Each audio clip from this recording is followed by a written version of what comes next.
أعوذ بالله من الشيطان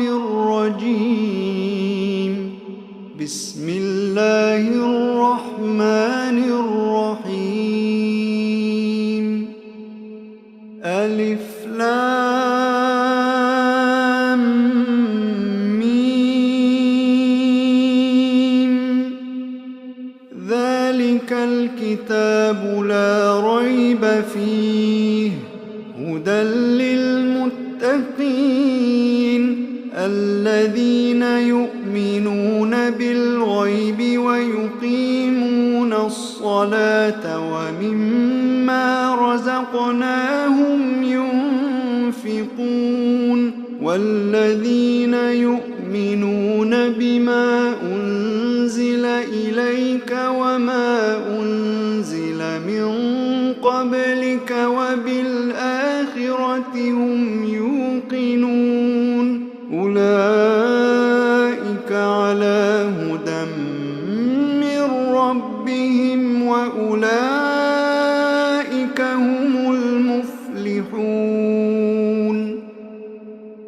إن الذين كفروا سواء عليهم أأنذرتهم أم لم تنذرهم لا يؤمنون. ختم الله على قلوبهم وعلى سمعهم وعلى أبصارهم غشاوة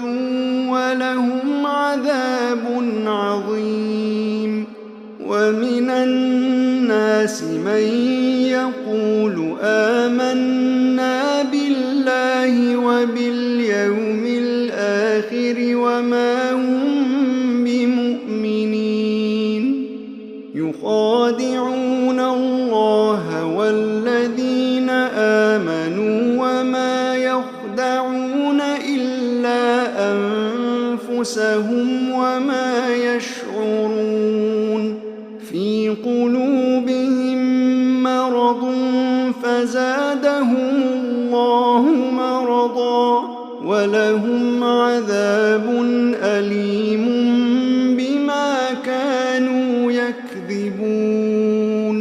وإذا قيل لهم لا تفسدوا في الأرض قالوا إنما نحن مصلحون ألا إنهم هم المفسدون ولكن لا يشعرون. وإذا قيل لهم آمنوا كما آمن الناس قالوا أنؤمن كما آمن السفهاء ألا إنهم هم السفهاء ولكن لا يعلمون. وإذا لقوا الذين آمنوا قالوا آمنا وإذا خلوا إلى شياطينهم قالوا إنا معكم إنما نحن مستهزئون. الله يستهزئ بهم ويمدهم في طغيانهم يعمهون. أولئك الذين اشتروا الضلالة بالهدى فما ربحت تجارتهم وما كانوا مهتدين. مثلهم كمثل الذي استوقد نارا فلما أضاءت ما حوله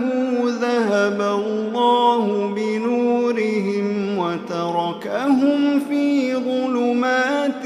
لا يبصرون. صم بكم عمي فهم لا يرجعون.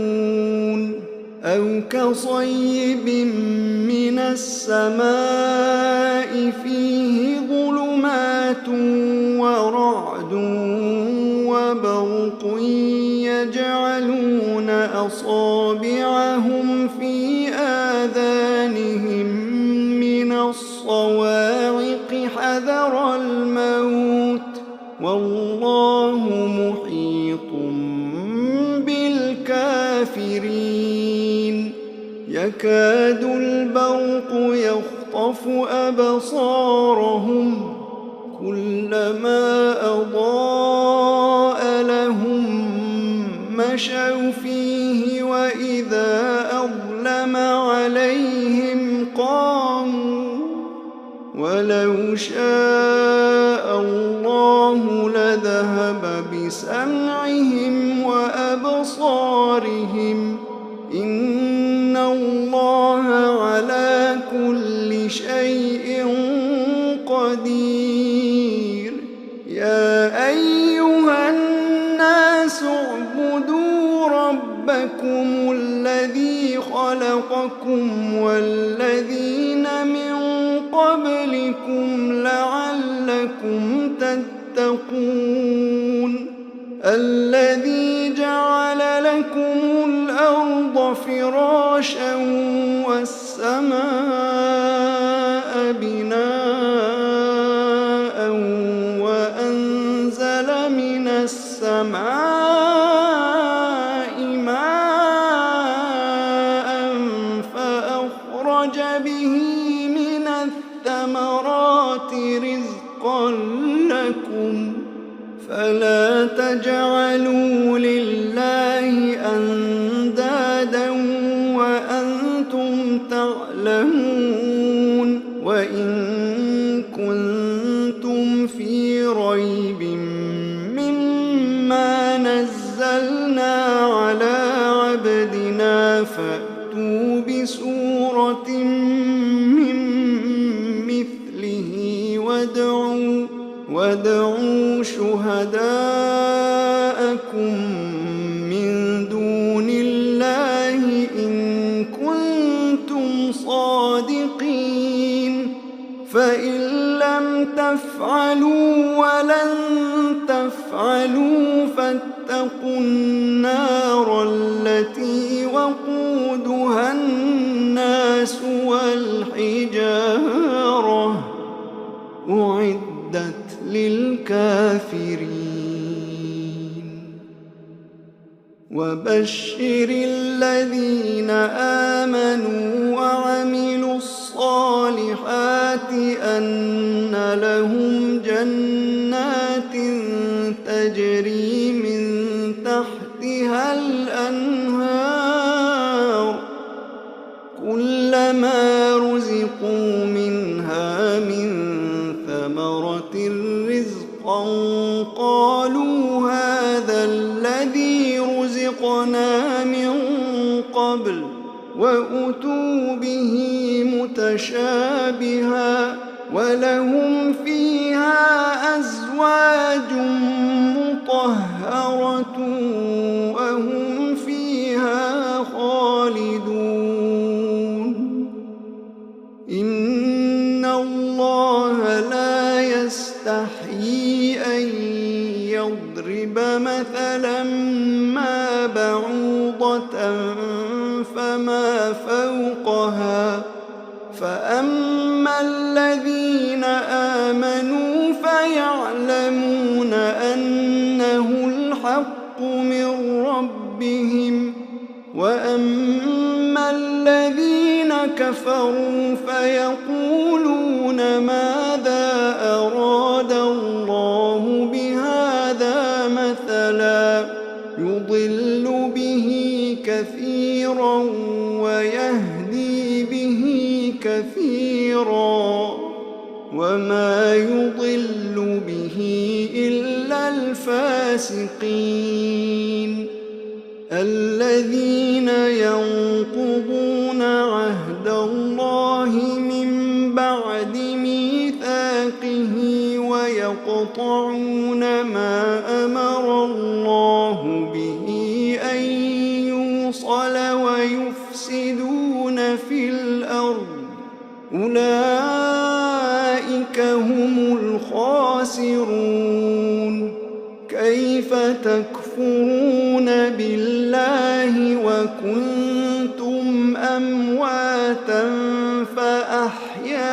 لكم ثم يميتكم ثم يحييكم ثم إليه ترجعون هو الذي خلق لكم ما في الأرض جميعا ثم استوى إلى السماء فسواهن 7 سماوات وهو بكل شيء عليم وإذ قال ربك للملائكة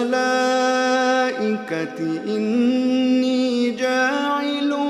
في الأرض خليفة قالوا أتجعل فيها من يفسد فيها ويسفك الدماء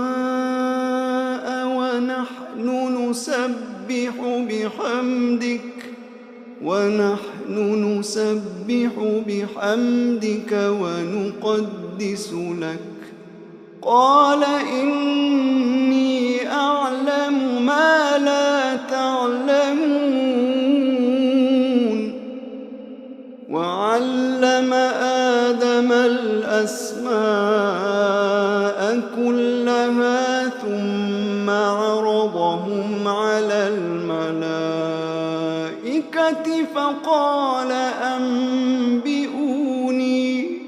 فقال أنبئوني بأسماء هؤلاء إن كنتم صادقين قالوا سبحانك لا علم لنا إلا ما علمتنا إنك أنت العليم الحكيم قال يا آدم أنبئهم بأسمائهم فلما أنبأهم بأسمائهم قال ألم أقل لكم إني أعلم غيب السماوات والأرض وأعلم ما تبدون وما كنتم تكتمون وإذ قلنا للملائكة اسجدوا لآدم فسجدوا إلا إبليس أبى واستكبر وكان من الكافرين وقلنا يا آدم اسكن أنت وزوجك الجنة وكلا منها رغدا حيث شئتما ولا تقربا هذه الشجرة فتكونا من الظالمين فأزلهما الشيطان عنها فأخرجهما مما كانا فيه وقلنا اهبطوا بعضكم لبعض عدو ولكم في الأرض مستقر ومتاع إلى حين فتلقى آدم من ربه كلمات فتاب عليه إنه هو التواب الرحيم قلنا اهبطوا منها جميعا فإما يأتينكم مني هدى فمن تبع هداي فلا خوف عليهم ولا هم يحزنون والذين كفروا وكذبوا بآياتنا أولئك أصحاب النار هم فيها خالدون يا بني إسرائيل اذكروا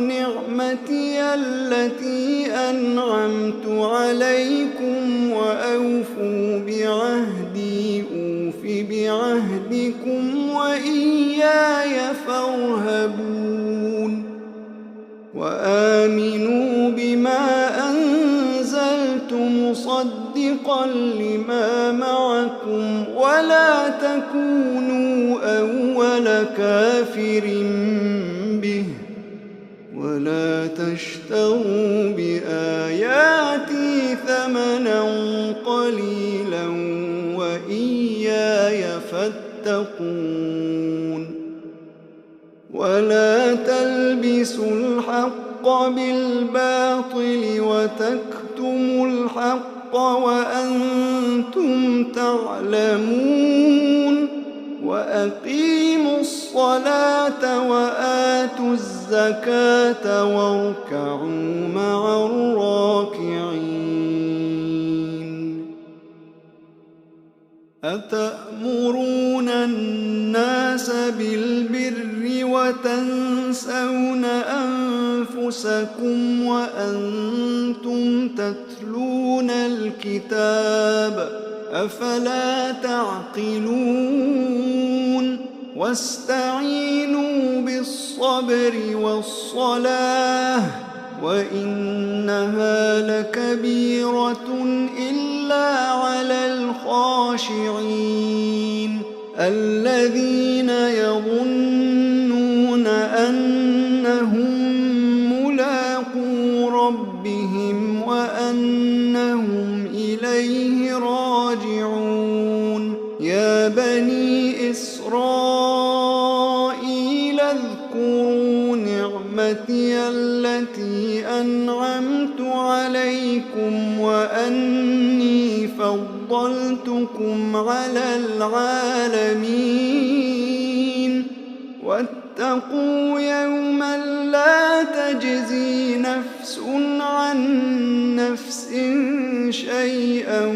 ولا يقبل منها شفاعة ولا يؤخذ منها عدل ولا هم ينصرون وإذ نجيناكم من آل فرعون يسومونكم سوء العذاب يذبحون أبناءكم ويستحيون نساءكم وفي ذلكم بلاء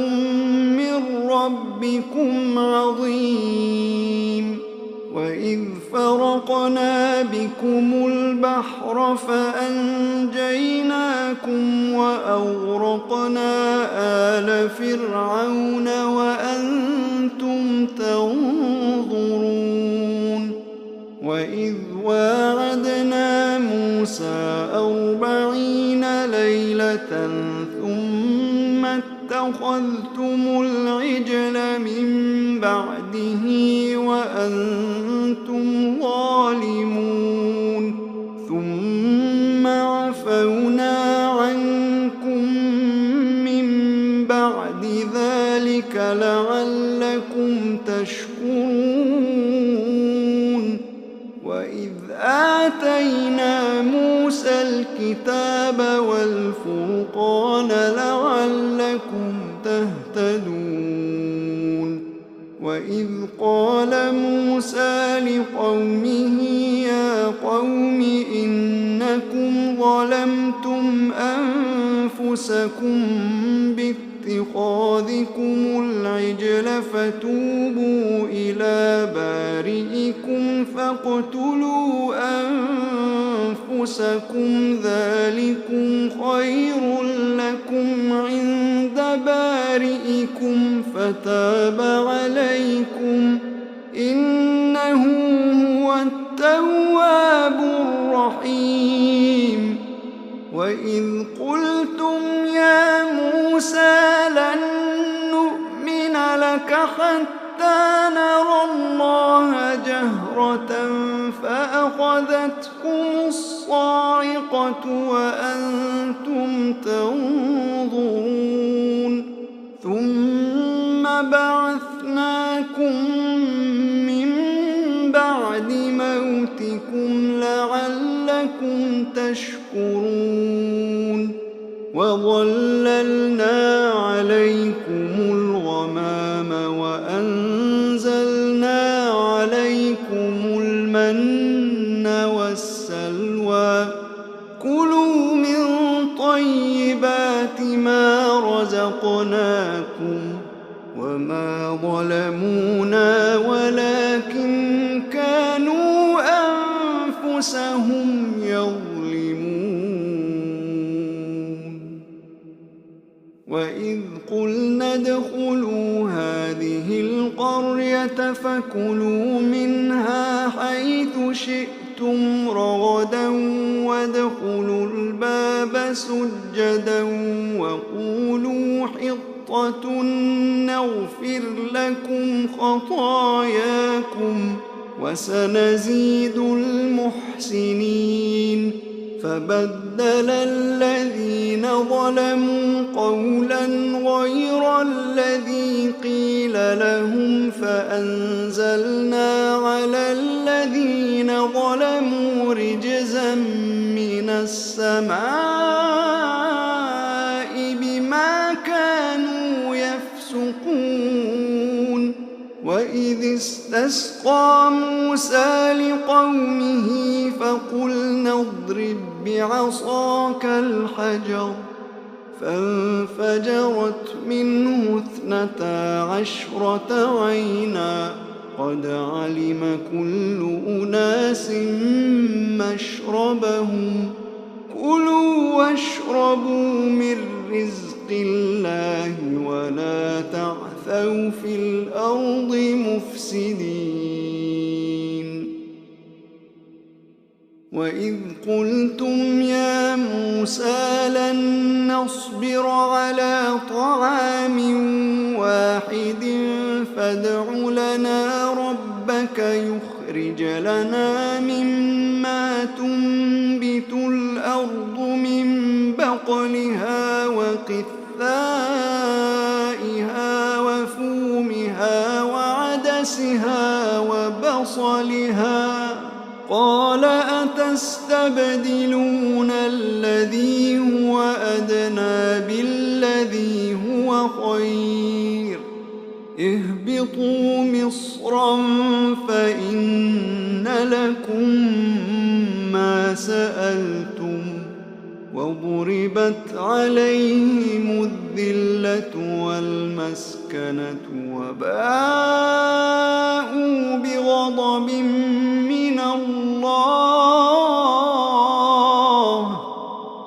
ذلك بأنهم كانوا يكفرون بآيات الله ويقتلون النبيين بغير الحق ذلك بما عصوا وكانوا يعتدون إن الذين آمنوا والذين هادوا والنصارى والصابئين من آمن بالله واليوم الآخر وعمل صالحا فلهم أجرهم عند ربهم ولا خوف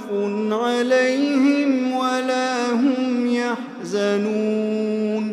وإذ أخذنا ميثاقكم ورفعنا فوقكم الطور خذوا ما آتيناكم بقوة واذكروا ما فيه لعلكم تتقون ثم توليتم من بعد ذلك فلولا فضل الله عليكم ورحمته لكنتم من الخاسرين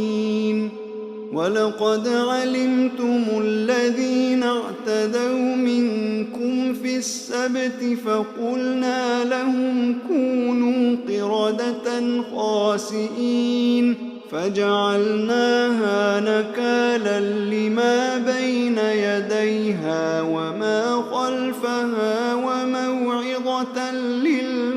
للمتقين. وإذ قال موسى لقومه إن الله يأمركم أن تذبحوا بقرة قالوا أتتخذنا هزوا قال أعوذ بالله أن أكون من الجاهلين. قالوا ادع لنا ربك يبين لنا ما هي قال إنه يقول إنها بقرة لا فارض ولا بكر عوان بين ذلك فافعلوا ما تؤمرون. قالوا ادع لنا ربك يبين لنا ما لونها قال إنه يقول إنها بقرة صفراء فاقع لونها تسر الناظرين. قالوا ادع لنا ربك يبين لنا ما هي إن البقرة شابه علينا وإنا إن شاء الله لمهتدون. قال إنه يقول إنها بقرة لا ذلول تثير الأرض ولا تسقي الحرث مسلمة لا شية فيها. قالوا الآن جئت بالحق فذبحوها وما كادوا يفعلون. وإذ قتلتم نفسا فادارأتم فيها والله مخرج ما كنتم تكتمون. فقلنا اضربوه ببعضها كذلك يحيي الله الموتى ويريكم آياته لعلكم تعقلون. ثم قست قلوبكم من بعد ذلك فهي كالحجارة أو أشد قسوة. وإن من الحجارة لما يتفجر منه الأنهار وإن منها لما يشقق فيخرج منه الماء وإن منها لما يهبط من خشية الله وما الله بغافل عما تعملون.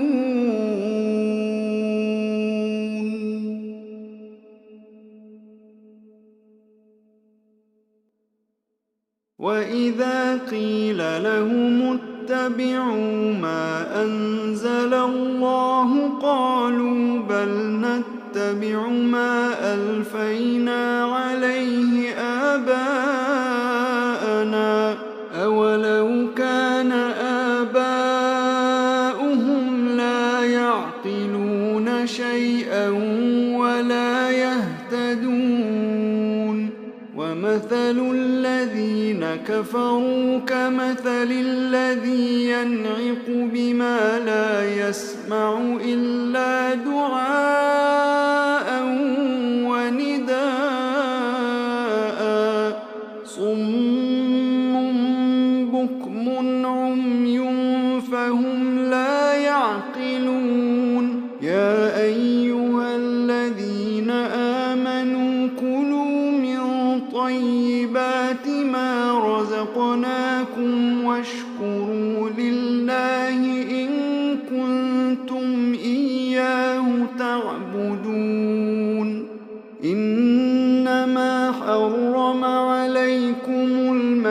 الميتة والدم ولحم الخنزير وما أهل به لغير الله فمن اضطر غير باغ ولا عاد فلا إثم عليه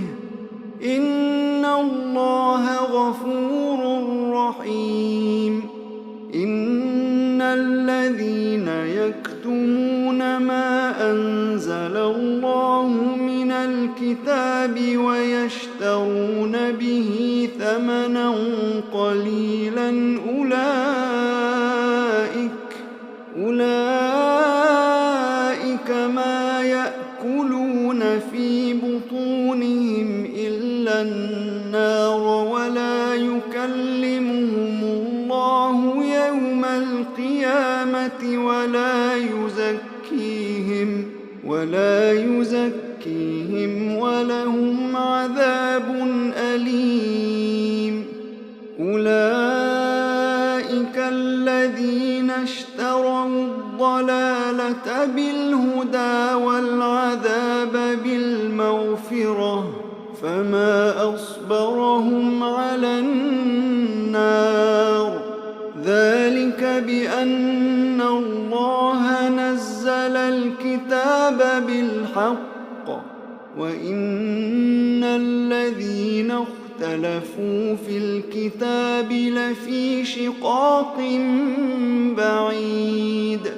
ليس البر أن تولوا وجوهكم قبل المشرق والمغرب ولكن البر من آمن بالله واليوم الآخر والملائكة والكتاب والنبيين وآتى المال على حبه ذوي القربى واليتامى والمساكين وابن السبيل والسائلين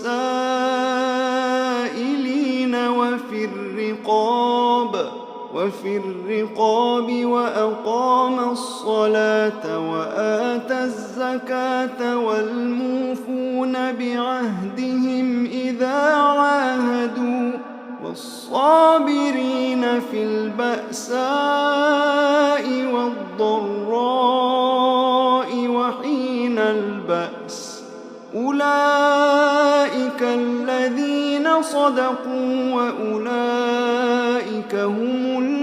المتقون. يا أيها الذين آمنوا كتب عليكم القصاص في القتلى الحر بالحر والعبد بالعبد والأنثى بالأنثى فمن عفي له من أخيه شيء فاتباع بالمعروف وأداء إليه بإحسان ذلك تخفيف من ربكم ورحمة فمن اعتدى بعد ذلك فله عذاب أليم. ولكم في القصاص حياة يا أولي الألباب لعلكم تتقون. كتب عليكم إذا حضر أحدكم الموت إن ترك خيرا الوصية للوالدين والأقربين بالمعروف حقا على المتقين. فمن بدله بعدما سمعه فإنما إثمه على الذين يبدلونه إن الله سميع عليم. فمن خاف من موص جنفا أو إثما فأصلح بينهم فلا إثم عليه إن الله غفور رحيم. يا أيها الذين آمنوا كتب عليكم الصيام كما كتب على الذين من قبلكم لعلكم تتقون. أياما معدودات، فمن كان منكم مريضا أو على سفر فعدة من أيام أخر، وعلى الذين يطيقونه فدية طعام مسكين، فمن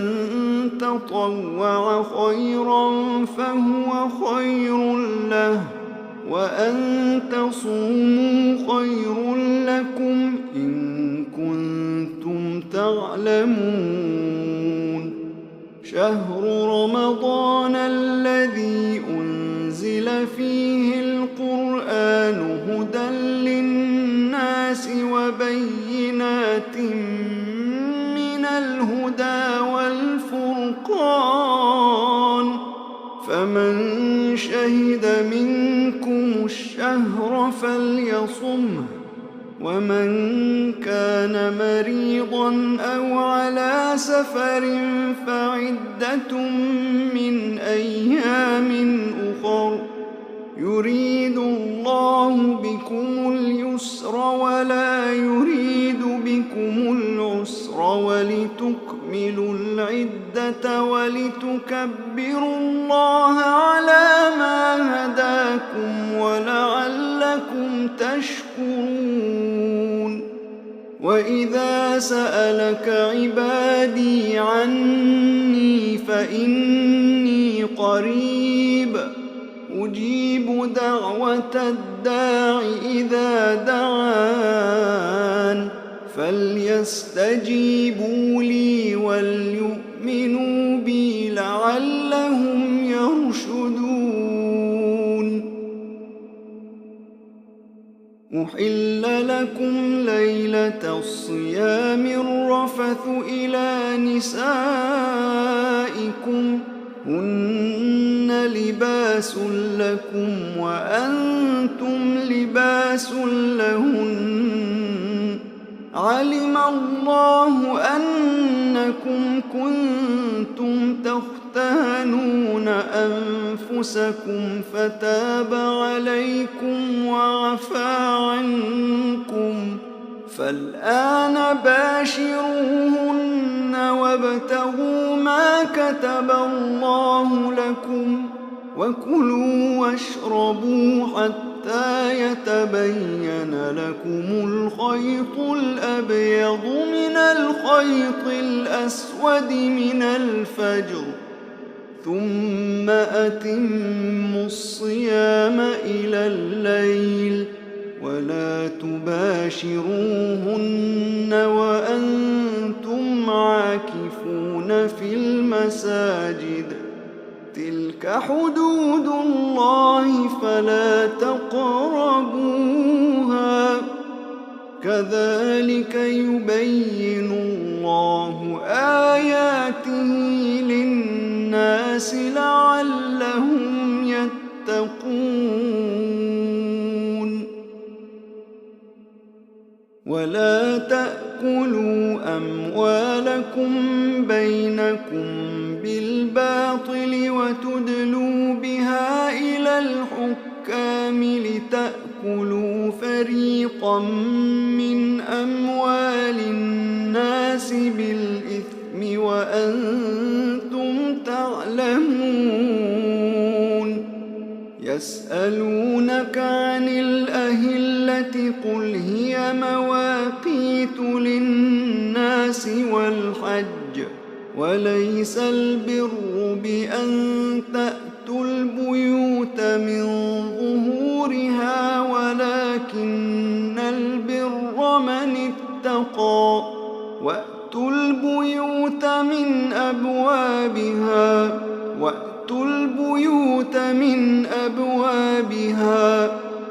واتقوا الله لعلكم تفلحون وقاتلوا في سبيل الله الذين يقاتلونكم ولا تعتدوا إن الله لا يحب المعتدين واقتلوهم حيث ثقفتموهم وأخرجوهم من حيث أخرجوكم والفتنة أشد من القتل ولا تقاتلوهم عند المسجد الحرام حتى يقاتلوكم فيه فإن قاتلوكم فاقتلوهم كذلك جزاء الكافرين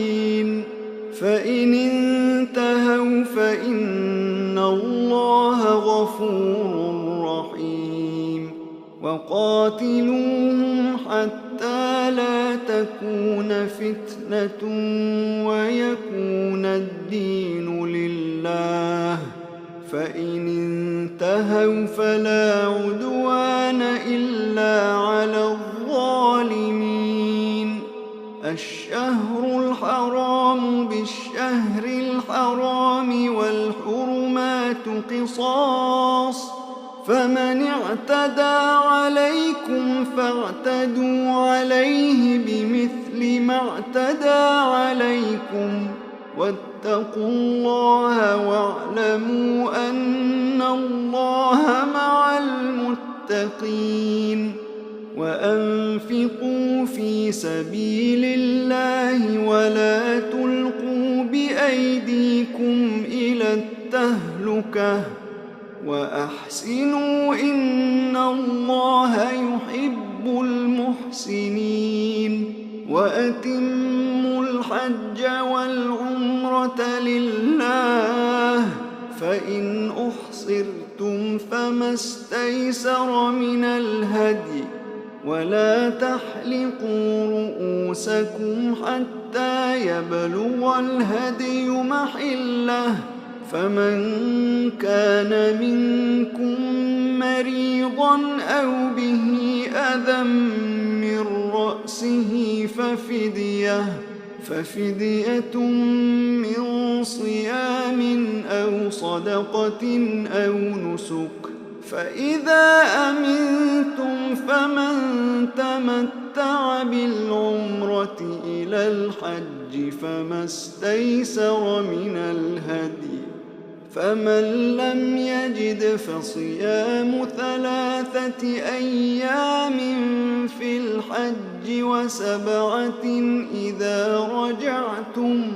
تلك 10 كاملة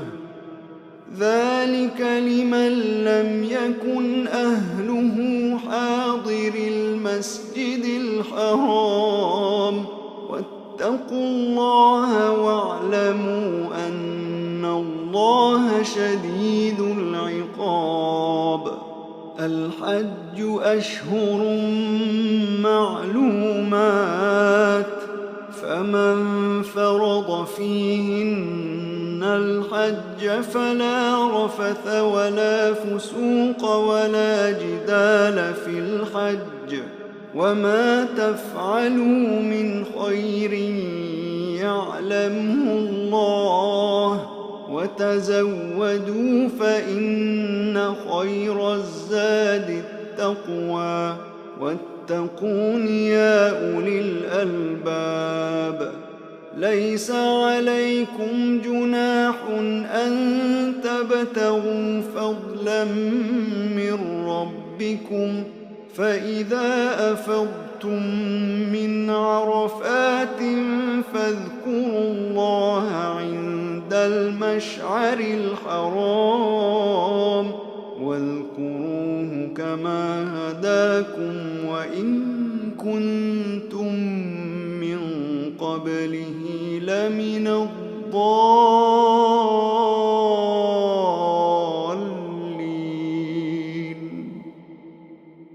ثم ثم أفيضوا من حيث أفاض الناس واستغفروا الله إن الله غفور رحيم فإذا قضيتم مناسككم فاذكروا الله كذكركم آباءكم أو أشد ذكرا فمن الناس من يقول ربنا آتنا في الدنيا وما له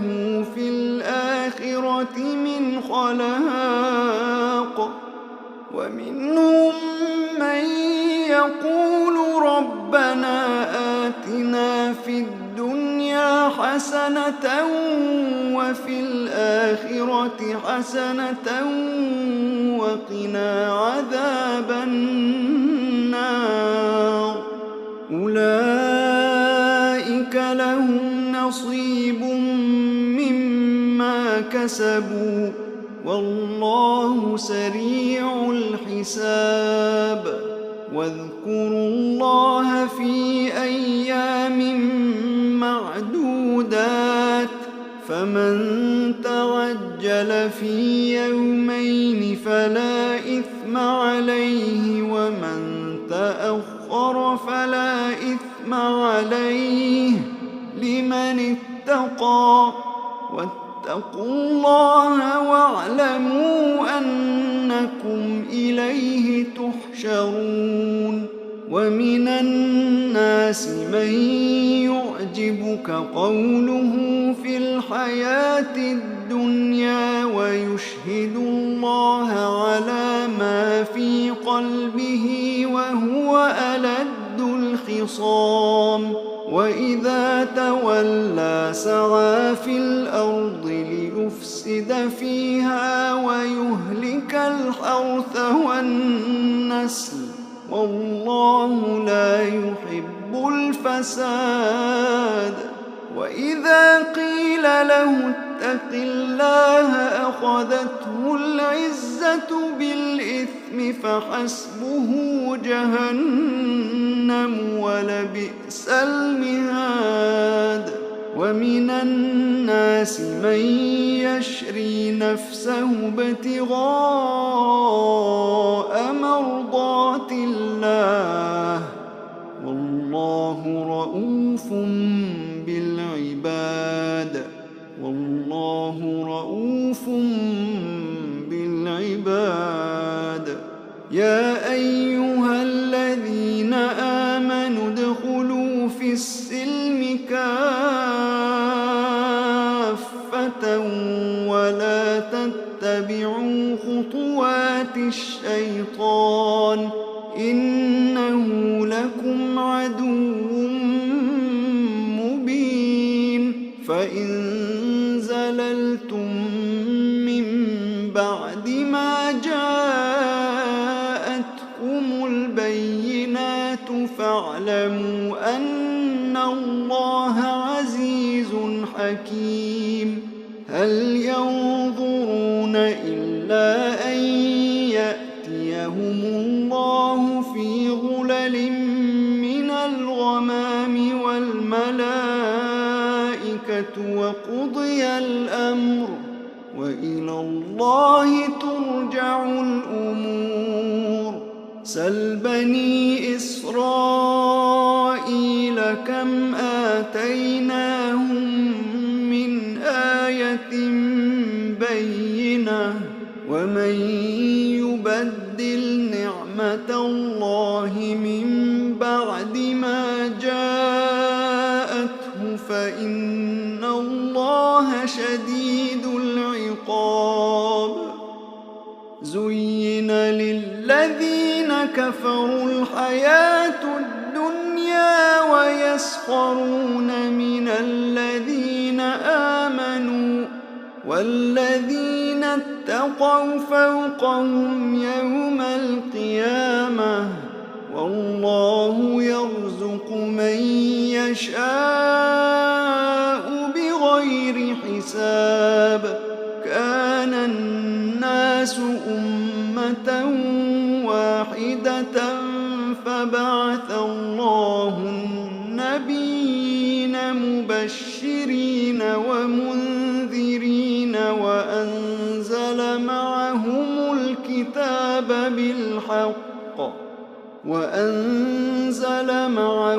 الكتاب بالحق ليحكم بين الناس فيما اختلفوا فيه وما اختلف فيه إلا الذين أوتوه من بعد ما جاءتهم البينات بغيا بينهم فهدى الله الذين آمنوا لما اختلفوا فيه من الحق بإذنه والله يهدي من يشاء إلى صراط مستقيم. أم حسبتم أن تدخلوا الجنة ولما يأتكم مثل الذين خلوا من قبلكم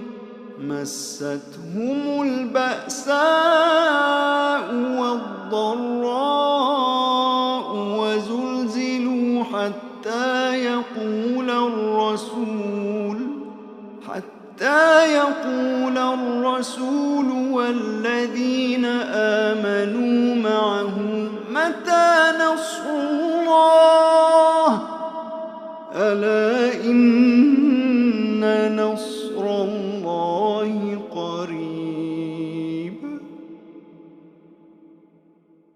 يسألونك ماذا ينفقون قل ما أنفقتم من خير فللوالدين والأقربين واليتامى والمساكين وابن السبيل وما تفعلوا من خير فإن الله به عليم. كتب عليكم القتال وهو كره لكم وعسى أن تكرهوا شيئا وهو خير لكم وعسى أن تحبوا شيئا وهو شر لكم والله يعلم وأنتم لا تعلمون. يسألونك عن الشهر الحرام قتال فيه قل قتال فيه كبير وصد عن سبيل الله وكفر به والمسجد الحرام وإخراج أهله منه أكبر عند الله والفتنة أكبر من القتل ولا يزالون يقاتلونكم حتى يردوكم عن دينكم إن استطاعوا ومن يرتدد منكم عن دينه فيمت وهو كافر فأولئك حبطت أعمالهم في الدنيا والآخرة وأولئك أصحاب النار هم فيها خالدون. إن الذين آمنوا والذين هاجروا وجاهدوا في سبيل الله أولئك يرجون رحمة الله والله غفور رحيم. يسألونك عن الخمر والميسر قل فيهما إثم كبير ومنافع للناس وإثمهما أكبر من نفعهما ويسألونك ماذا ينفقون قل العفو كذلك يبين الله لكم الآيات لعلكم تتفكرون في الدنيا والآخرة. ويسألونك عن اليتامى قل إصلاح لهم خير وإن تخالطوهم فإخوانكم والله يعلم المفسد من المصلح ولو شاء الله لأعنتكم إن الله عزيز حكيم. ولا تنكحوا المشركات حتى يؤمن ولأمة مؤمنة خير من مشركة ولو أعجبتكم ولا تنكحوا المشركين حتى يؤمنوا ولعبد مؤمن خير من مشرك ولو أعجبكم أولئك يدعون إلى النار والله يدعو إلى الجنة والمغفرة بإذنه ويبين آياته للناس لعلهم يتذكرون. ويسألونك عن المحيض قل هو أذى فاعتزلوا النساء في المحيض ولا تقربوهن حتى يطهرن فإذا تطهرن فأتوهن من حيث أمركم الله إن الله يحب التوابين ويحب المتطهرين. نساؤكم حرث لكم فأتوا حرثكم أنى شئتم وقدموا لأنفسكم واتقوا الله واعلموا أنكم ملاقوه وبشر المؤمنين. ولا تجعلوا الله عرضة لأيمانكم أن تبروا وتتقوا وتصلحوا بين الناس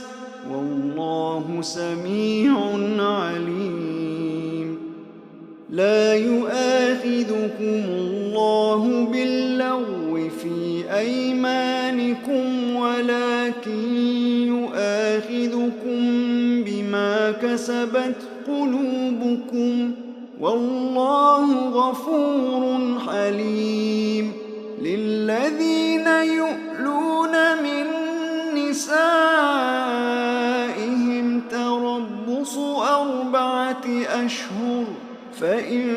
فاءوا فإن الله غفور رحيم. وإن عزموا الطلاق فإن الله سميع عليم. والمطلقات يتربصن بأنفسهن 3 قروء ولا يحل لهن أن يكتمن ما خلق الله في أرحامهن إن كن يؤمن بالله واليوم الآخر وبعولتهن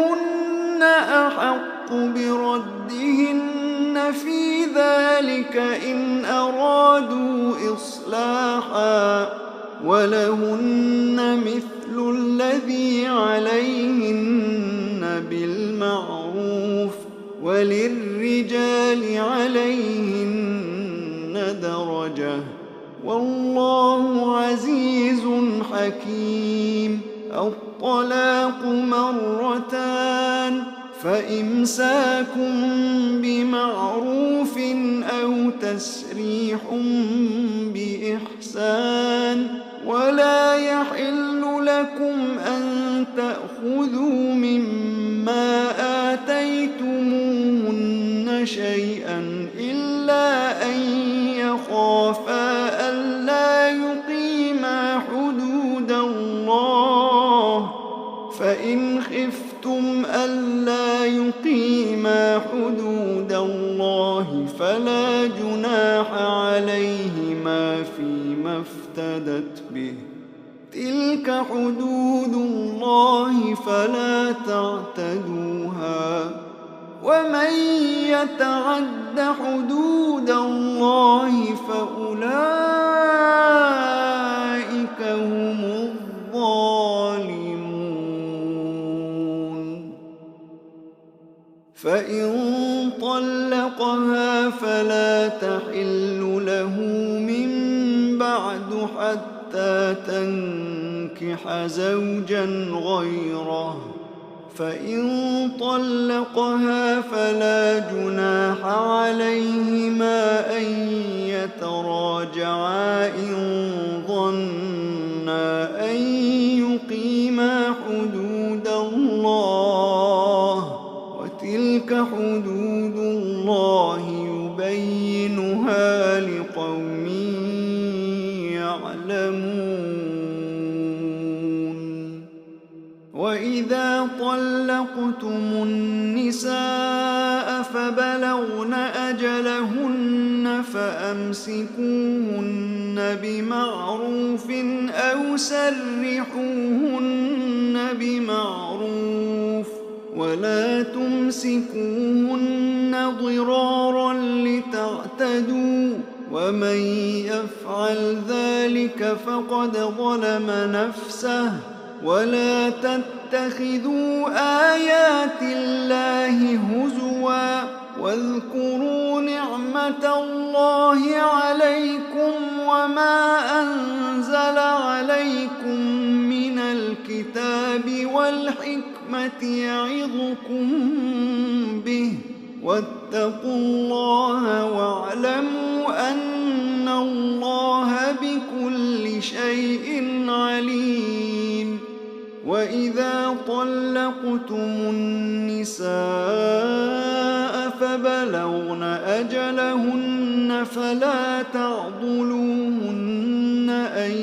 ينكحن أزواجهن إذا تراضوا بينهم بالمعروف. ذلك يوعظ به من كان منكم يؤمن بالله واليوم الآخر. ذلكم أزكى لكم وأطهر والله يعلم وأنتم لا تعلمون. والوالدات يرضعن أولادهن حولين كاملين لمن أراد أن يتم الرضاعة. وعلى المولود له رزقهن وكسوتهن بالمعروف. لا تكلف نفس إلا وسعها. لا تضار والدة بولدها ولا مولود له بولده. وعلى الوارث مثل ذلك فإن أرادا فصالا عن تراض منهما وتشاور فلا جناح عليهما. وإن أردتم أن تسترضعوا أولادكم فلا جناح عليكم إذا سلمتم ما آتيتم بالمعروف. واتقوا الله واعلموا أن الله بما تعملون بصير. والذين يتوفون منكم ويذرون أزواجا يتربصن بأنفسهن 4 أشهر و10، فإذا بلغن أجلهن فلا جناح عليكم فيما فعلن في أنفسهن بالمعروف، والله بما تعملون خبير. ولا جناح عليكم فيما عرضتم به من خطبة النساء أو أكننتم في أنفسكم، علم الله أنكم ستذكرونهن ولكن لا تواعدوهن سرا إلا أن تقولوا قولا معروفا، ولا تعزموا عقدة النكاح حتى يبلغ الكتاب أجله، واعلموا أن الله يعلم ما في أنفسكم فاحذروه، واعلموا أن الله غفور حليم. لا جناح عليكم إن طلقتم النساء ما لم تمسوهن أو تفرضوا لهن فريضة، ومتعوهن على الموسع قدره وعلى المقتر قدره متاعا بالمعروف، حقا على المحسنين. وإن طلقتموهن من قبل أن تمسوهن وقد فرضتم لهن فريضة فنصف ما فرضتم إلا أن يعفون أو يعفو الذي بيده عقدة النكاح، وأن تعفوا أقرب للتقوى، ولا تنسوا الفضل بينكم، إن الله بما تعملون بصير. حافظوا على الصلوات والصلاة الوسطى وقوموا لله قانتين. فإن خفتم فرجالا أو ركبانا، فإذا أمنتم فاذكروا الله كما علمكم ما لم تكونوا تعلمون. والذين يتوفون منكم ويذرون أزواجا وصية لأزواجهم متاعا إلى الحول غير إخراج، فإن خرجن فلا جناح عليكم فيما فعلن في أنفسهن من معروف، والله عزيز حكيم. وللمطلقات متاع بالمعروف حقا على المتقين. كذلك يبين الله لكم آياته لعلكم تعقلون.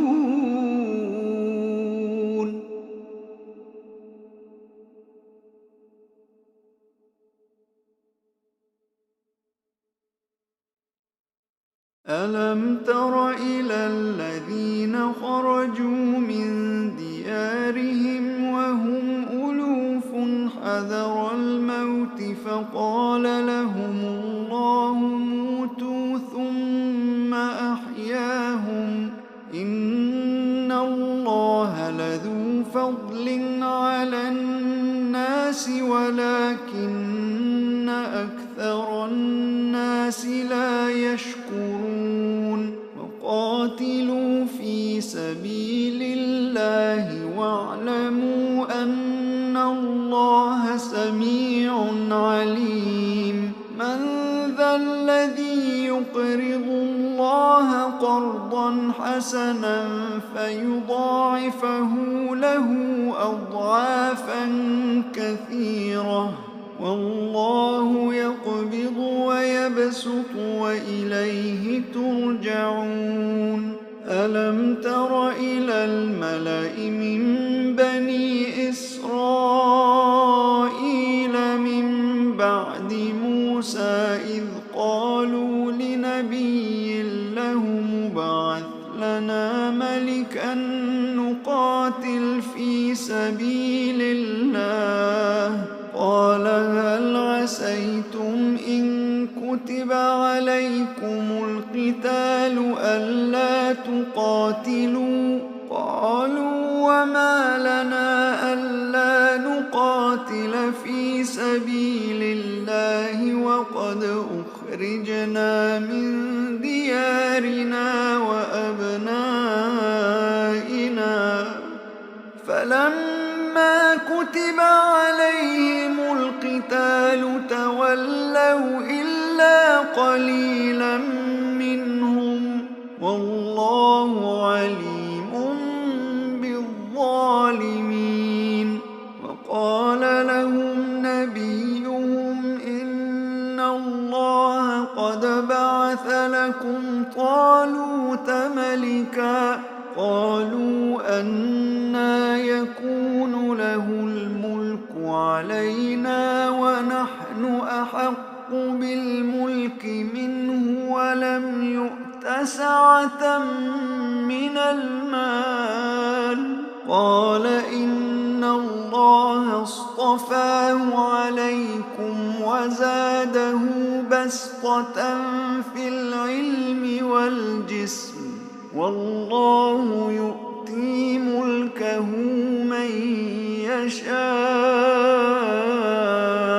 والله واسع عليم وقال لهم نبيهم إن آية ملكه أن يأتيكم التابوت فيه سكينة من ربكم وبقية مما ترك آل موسى وآل هارون تحمله الملائكة إن في ذلك لآية لكم إن كنتم مؤمنين فلما فصل طالوت بالجنود قال إن الله مبتليكم بنهر فمن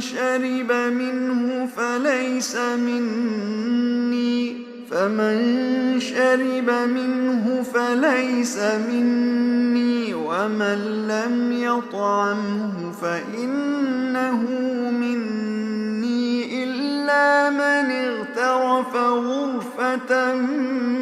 بيده فشربوا منه إلا قليلا منهم فلما جاوزه هو والذين آمنوا معه قالوا لا طاقة لنا اليوم بجالوت وجنوده قال الذين يظنون أنهم ملاقو الله كم من فئة قليلة غلبت فئة كثيرة بإذن الله والله مع الصابرين. ولما برزوا لجالوت وجنوده قالوا ربنا أفرغ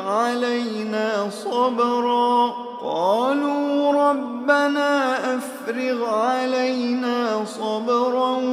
وثبت أقدامنا وانصرنا على القوم الكافرين. فهزموهم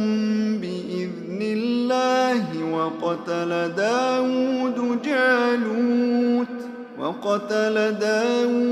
جالوت وآتاه الله الملك والحكمة وعلمه مما يشاء.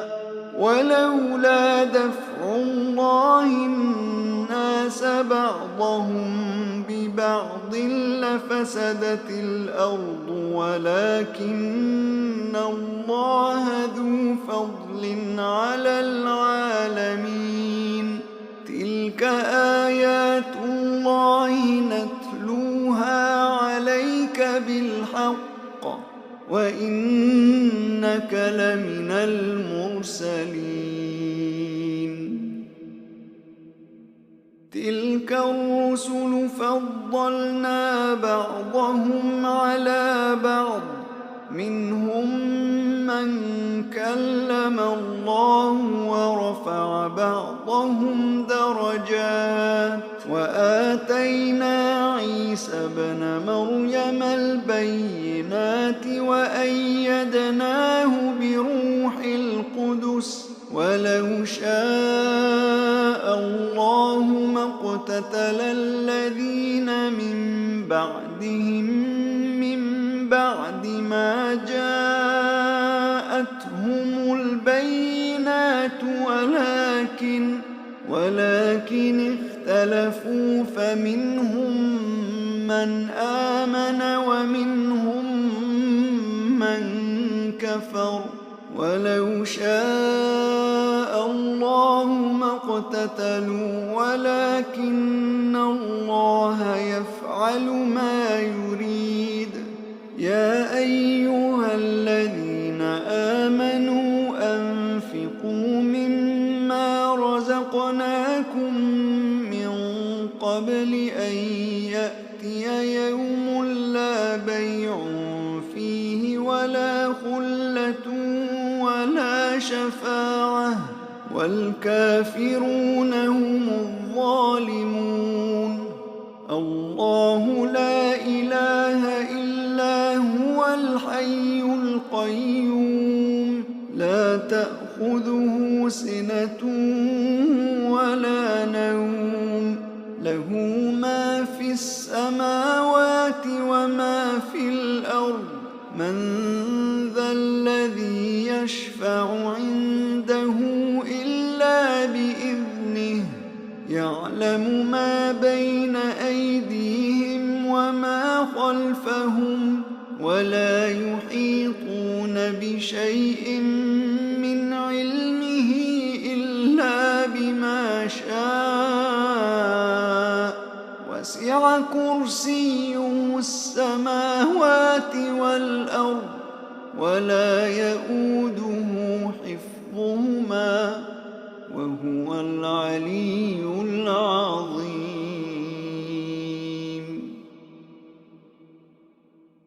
لا إكراه في الدين قد تبين الرشد من الغي. فمن يكفر بالطاغوت ويؤمن بالله فقد استمسك بالعروة الوثقى لا انفصام لها والله سميع عليم. الله ولي الذين آمنوا يخرجهم من الظلمات إلى النور والذين كفروا أولياء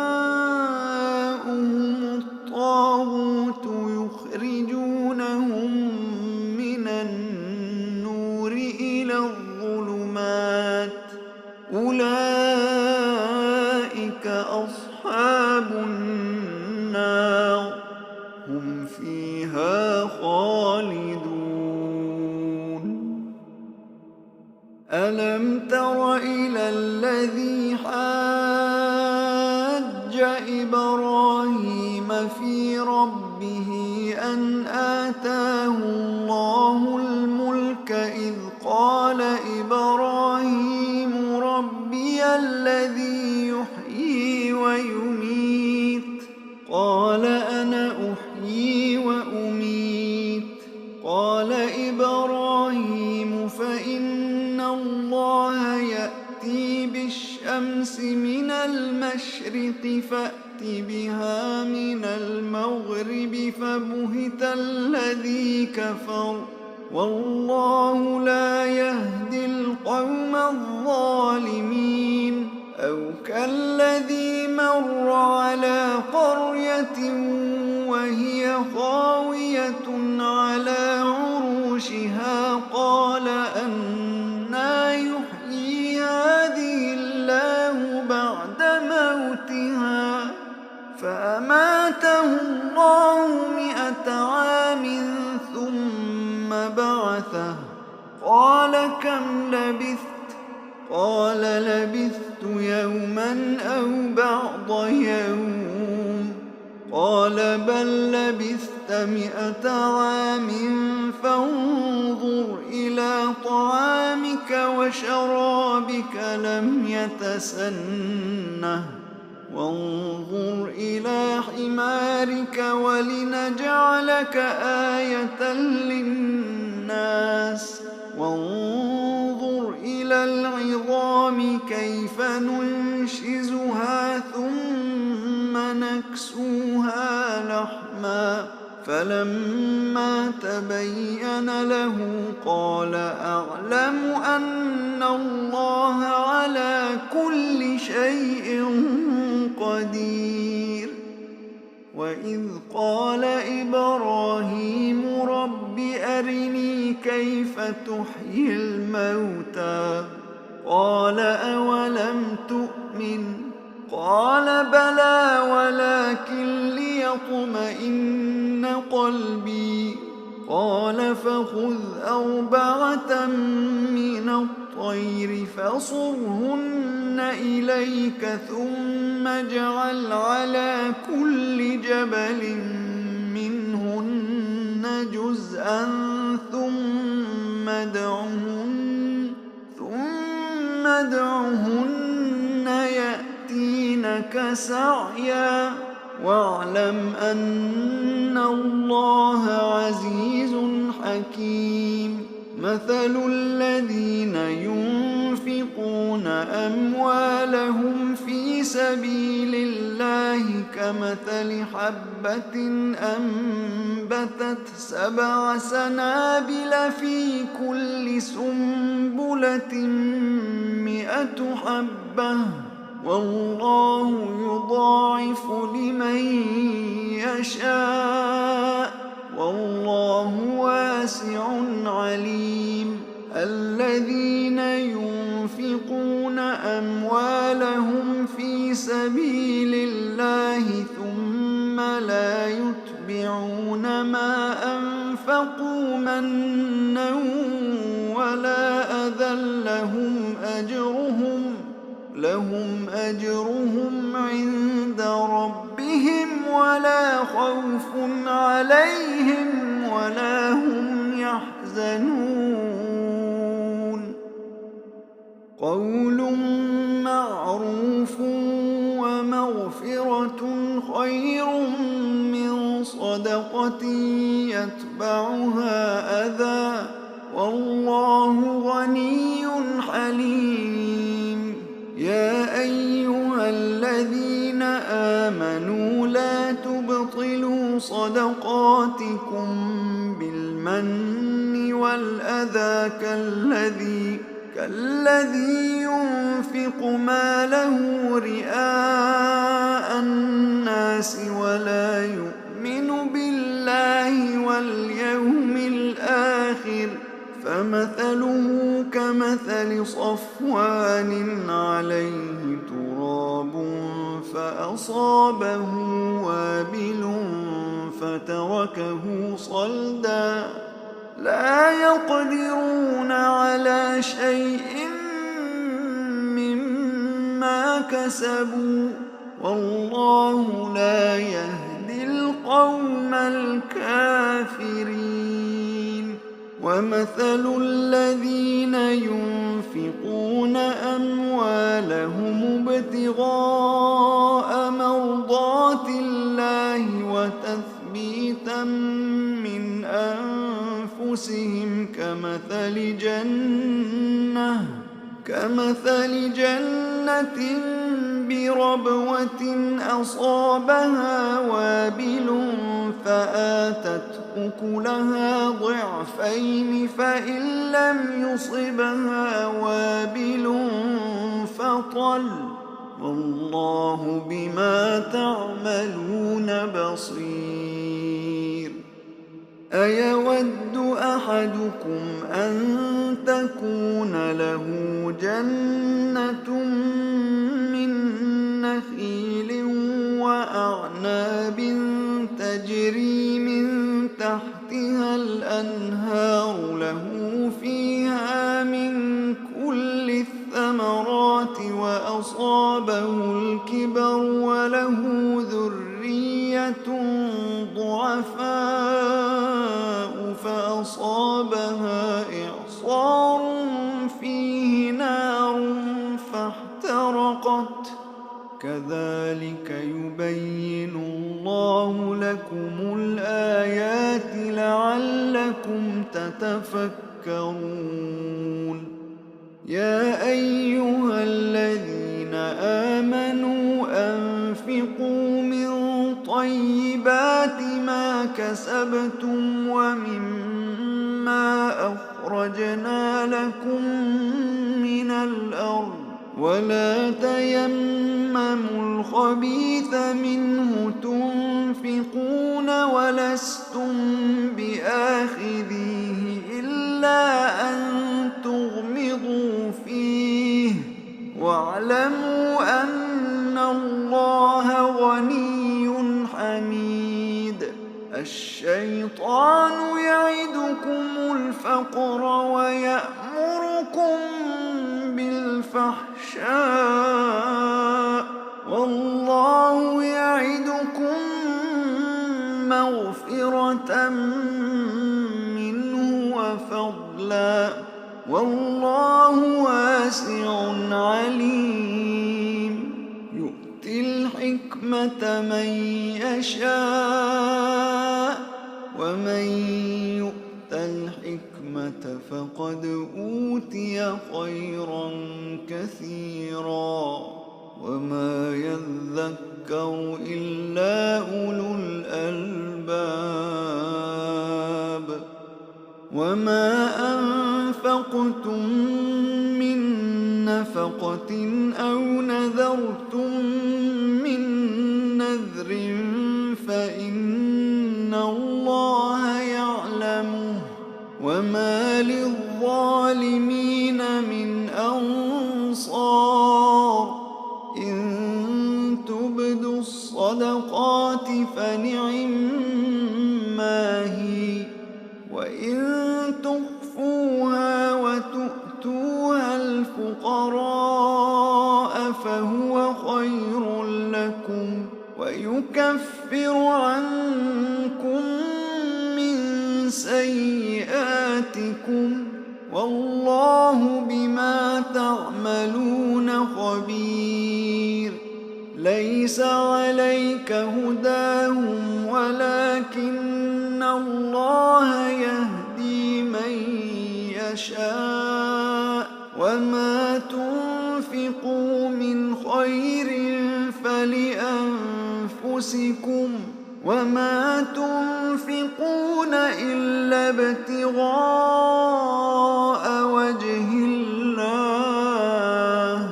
وما تنفقوا من خير يوفى إليكم وأنتم لا تظلمون. للفقراء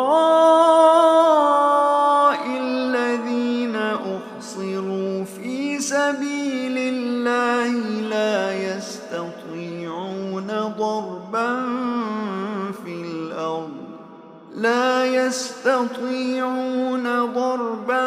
في الأرض يحسبهم الجاهل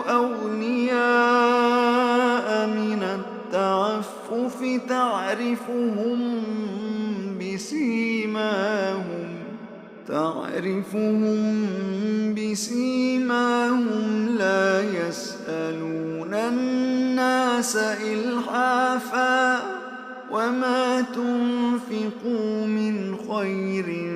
فإن الله به عليم.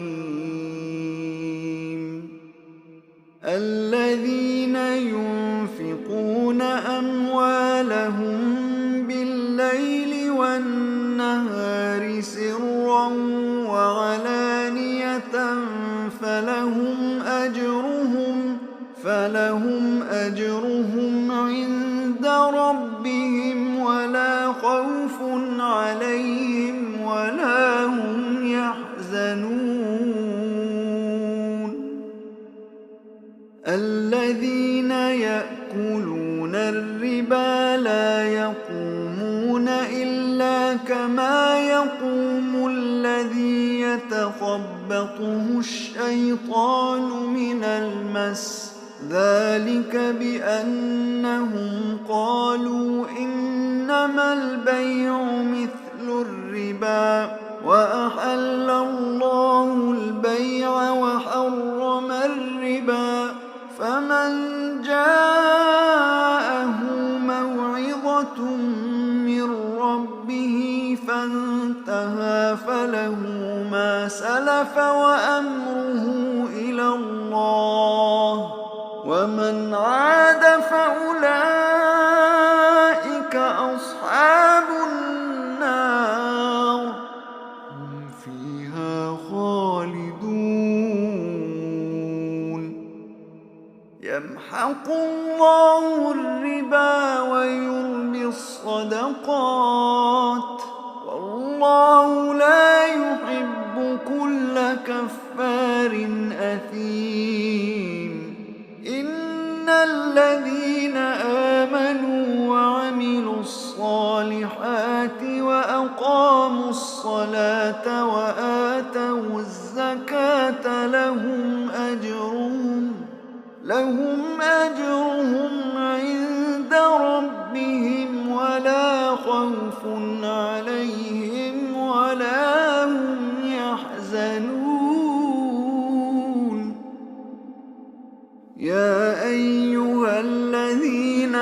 آمنوا اتقوا الله وذروا ما بقي من الربا إن كنتم مؤمنين، فإن لم تفعلوا فأذنوا بحرب من الله ورسوله، وإن تبتم فلكم رؤوس أموالكم لا تظلمون ولا تظلمون. وإن كان ذو عسرة فنظرة إلى ميسرة وأن تصدقوا خير لكم إن كنتم تعلمون. واتقوا يوما ترجعون فيه إلى الله ثم توفى كل نفس ما كسبت وهم لا يظلمون.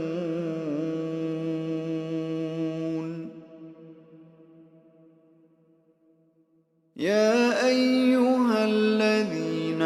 آمنوا إذا تداينتم بدين إلى أجل مسمى فاكتبوه،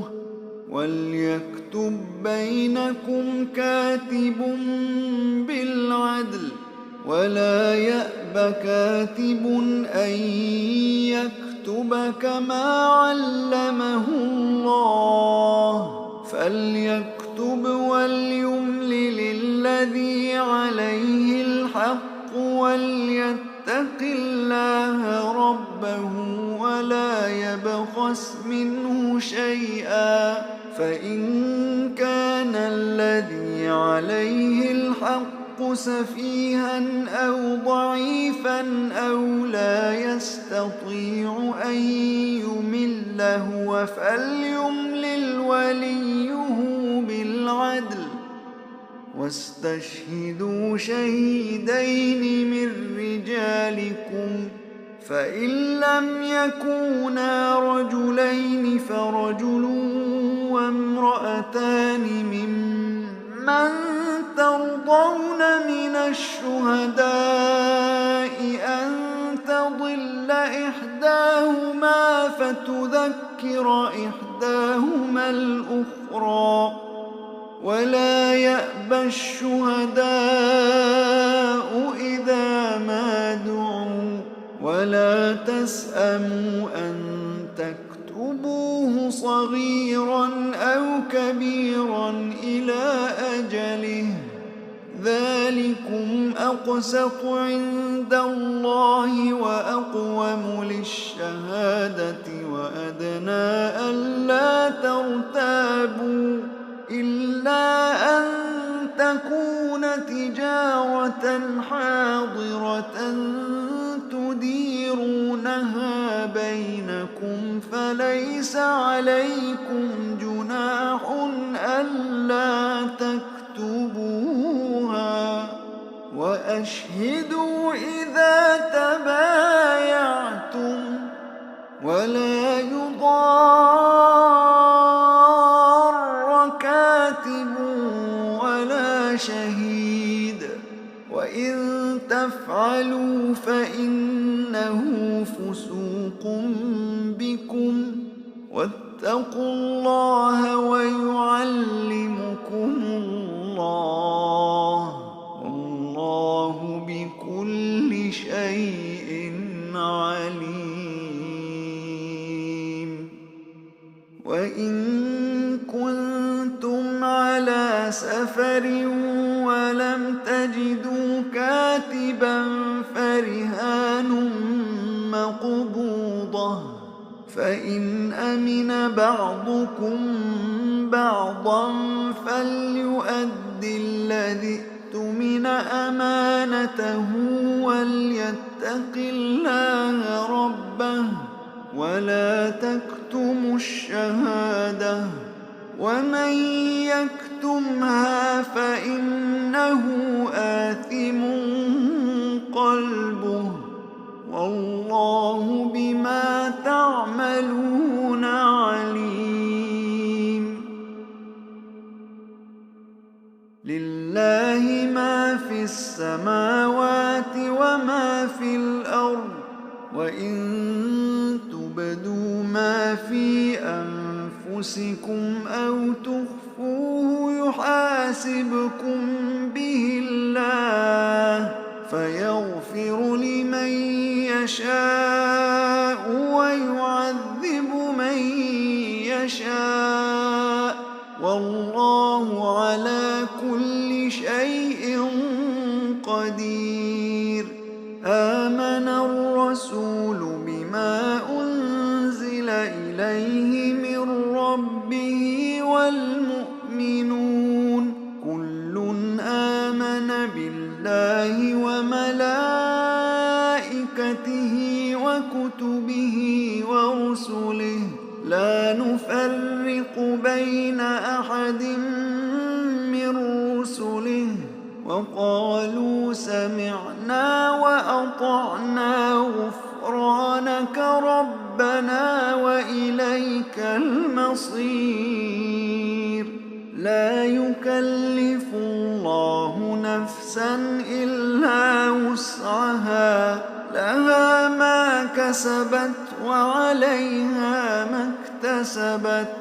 ربنا لا تؤاخذنا إن